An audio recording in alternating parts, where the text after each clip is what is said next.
Hello and welcome to another episode of Marriage on a Tightrope. I'm Alan. I'm Katie. And we are still married. Yes, we are. If you're listening on the day that this is releasing, it is November 30th, 2021. That means that we are just 5 short days removed from Thanksgiving, and today is actually Giving Day. Alan, what is Giving Day? It's when you give us money. Giving Day is my understanding is it is a national or is it an international charity day. Many organizations, Amazon, Facebook, for example, companies that we already give a lot of money to and attention and time to. Literally all our money. I know, seriously. They match many donations, and we wanted to do a quick episode today. We literally, if you listen to the episodes that we release here, yes, we do mention donations, scholarships for our course. We don't have like an official PBS-style fundraising drive where... Maybe we need to. Ooh. Maybe we need to do like a 24-hour telethon. Is Jerry Lewis still alive? Could he help us? Could be. Well, what would be the equivalent? Get some E-list post-mo celebrities? Or we're active. E-list post-mo celebrities. or active. That's true. I forgot about you guys. Anyway, so...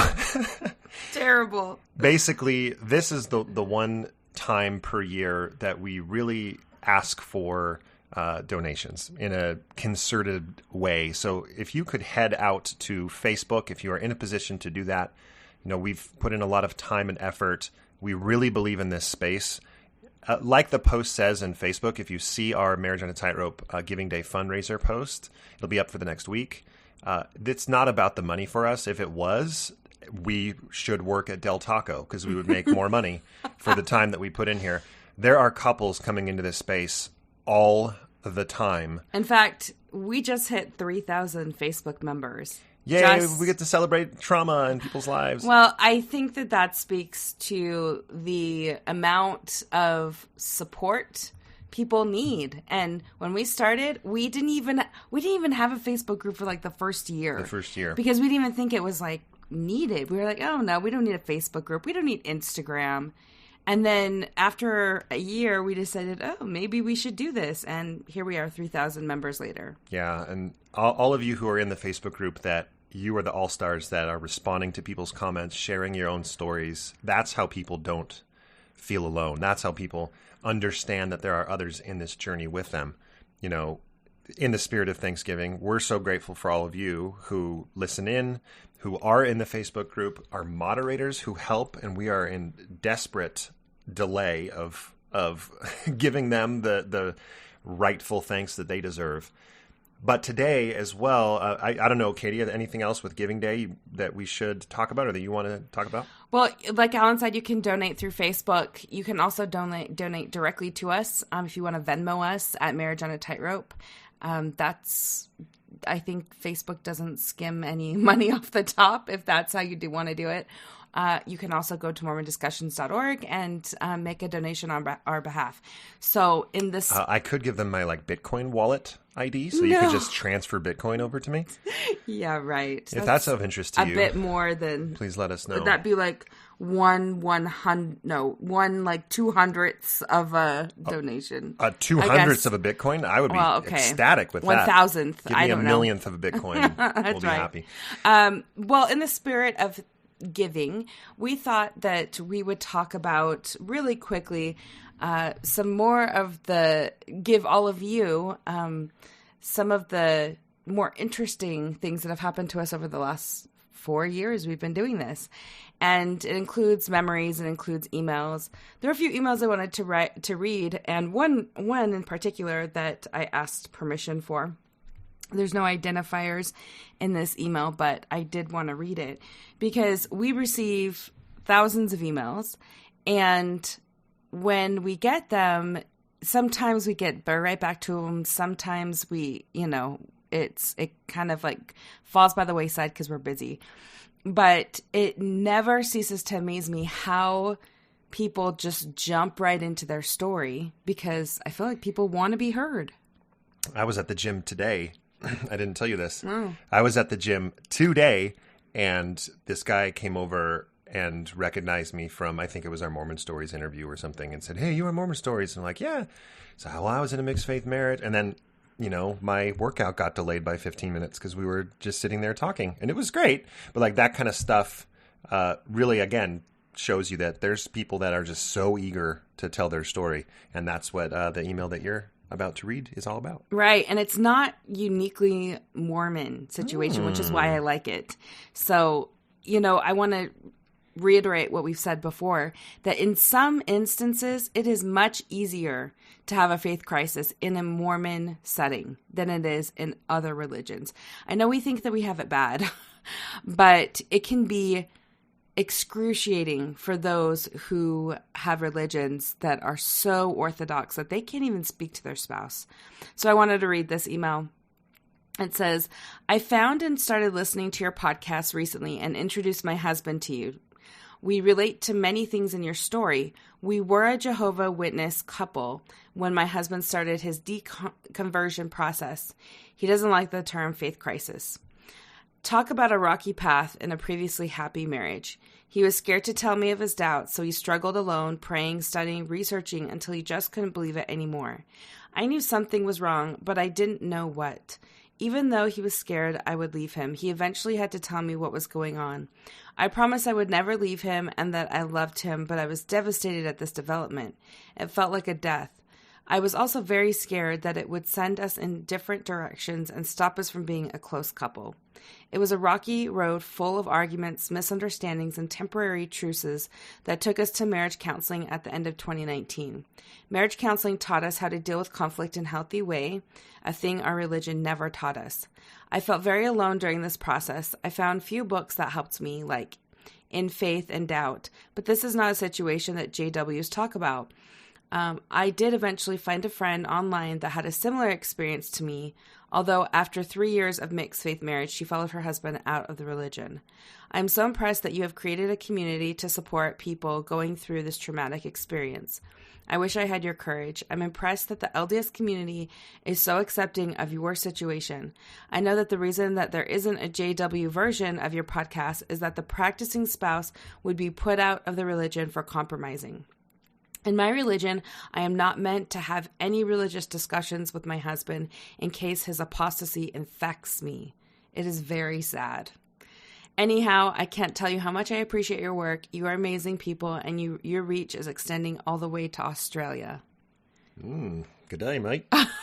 So, isn't that cool? Yeah, it's cool and it's sad. It's sad. The infects me part was so sad to me. Yeah, we don't put down other religions, whether it's ours or others on this podcast, but hearing that, it makes you, those of us that are LDS or come from that LDS background, makes you appreciate that, yes, the church can have some difficult messaging towards mixed faith couples or those that have left, but it's pretty safe to say that it is much more systemic in the Jehovah's Witness faith. Mm-hmm. Yeah. We received another email that I'm not actually going to read because it probably would take me 25 minutes to read. But it can't be from a religion that is more out there than Jehovah's Witnesses. They're at the top. All right, Tom Cruise, get on your couch and read this email. No, just this is a really interesting email from a listener who is in Belgium and who met their spouse, and after they met, they dated for a while, and then she became pregnant. And he wasn't quite sure that he wanted to marry her because she was a Scientologist and he was Catholic. And then they decided when they got pregnant that, he's like, I need to step up and marry her. So they got married. They had, 4 or 5 children after 4 children after that, 5 total. And she said that it's been really hard with Scientology because she still enjoys going and learning and listening. But it's been a big challenge to her and her husband, who are Catholic, who actually, the email itself, big props to them. She wrote it all in English and did a pretty dang good job of it. But one funny thing that she said is, she said that they'll get in these little tiffs about, was Jesus real or was he not? And they'll both get upset, and the kids will make comments like, why is dad so upset about Jesus being real or not being real? And it was just such a funny commentary. And, she went into great detail about their relationship and how hard it's been, but they have really found a lot of healing and have connected well to the podcast because we're all working through a lot of these things that maybe are very different, but have the same similar veins running through it. Alan, why don't you think about it? Tell me what memories you have of the podcast that maybe stand out. Well, I think an easy one to talk about briefly would be just random connections.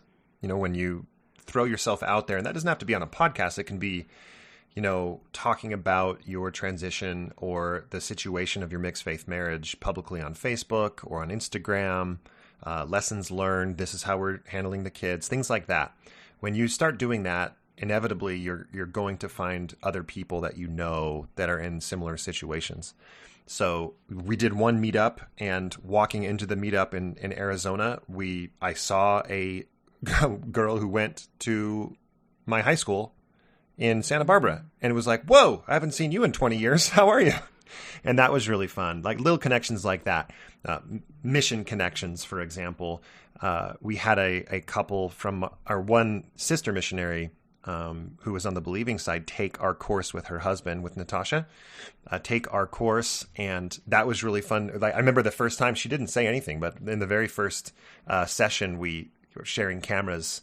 She looked familiar. And it wasn't until she said something that we put it together. Oh my gosh, that's Sister So-and-so. And that was really fun. And we got to talk about Spain a little bit with her.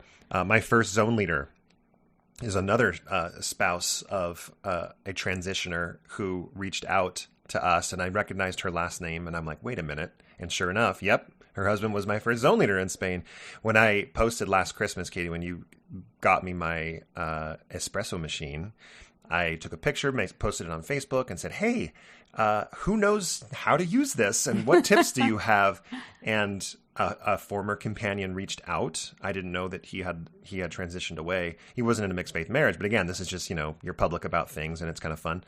And he gave me this recipe for a lavender latte. And that's, to this day, that's almost a year later. That's the only thing I do with that espresso machine is make this lavender latte. It's delicious. I didn't tell you this, but yesterday I went to a funeral, and it was of someone that was super close to me. And the person who gave a solo, I worked with him in the emergency room 15 years ago, long time ago. And afterward, we kind of hugged and said hi, and he's living out of state now. And he said, I just have to tell you, I love your podcast. I read everything you guys write. And I think it's super brave of you to be able to be as public as you are. And I was like, oh my gosh, it's always just surprising to me that when people tell me that they listen, I'm like, oh, you do? Why do you do that? Why? You shouldn't do that. Hello to everyone we're mentioning and about to mention. Yes. Childhood friends. I mentioned the one at the Arizona meetup. Other childhood friends, guy who punched me through my car window after seminary one day. Probably deservedly so. We had a frictional relationship. Frictional? That's a word now. My mom was there. I did not retaliate. She, to this day, says it was a proud moment of her that I didn't fight back. Probably because the guy was my size, my height, but he was twice the weight, and I would have gotten destroyed. You would have. Anyway, he reached out. He's the transitioner. I mean, no surprise there after that story. But rude. I'm kidding. I can make fun of my own kind.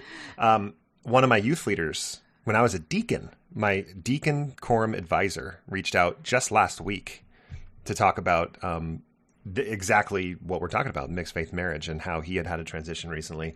The woman who cut my hair growing up in my house had a transition and reached out to talk to me about it because she knew that we were public. So again, none of this is like, oh, look at all of these people who are reaching out.